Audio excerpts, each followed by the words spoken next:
Dewan Perwakilan Rakyat Daerah Kota Palembang menggelar rapat paripurna ketiga masa persidangan 1 di gedung DPRD Kota Palembang.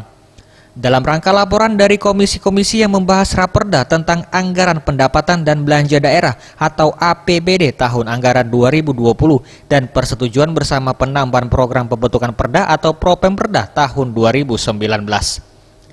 Rapat ini dihadiri seluruh anggota Dewan, Wali Kota Palembang Harnojoyo, beserta camat dan lurah sekota Palembang.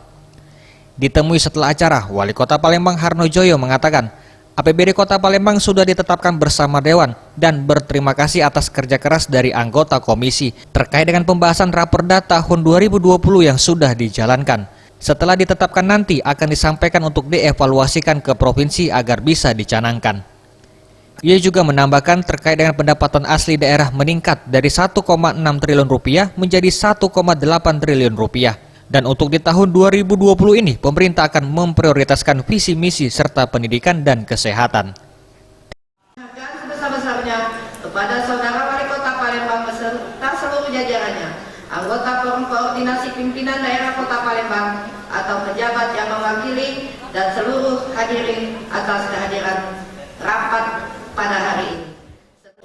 APBD Kota Palembang sudah ditetapkan hari ini bersama Dewan Terhormat. Tentu selama pemerintah kami ucapkan terima kasih atas kerja keras yang telah dilakukan Komisi 1, Komisi 2, Komisi 3, 4 terkait dengan pembahasan raperda APBD 2020 sudah dijalankan. Dan setelah ditetapkan ini nanti akan kami sampaikan untuk komisi setelah itu bisa dijalankan. Terkait dengan pendapatan asli daerah, kita naik PAD dari 1,6 triliun menjadi 1,8. Tim Liputan Sriwijaya TV.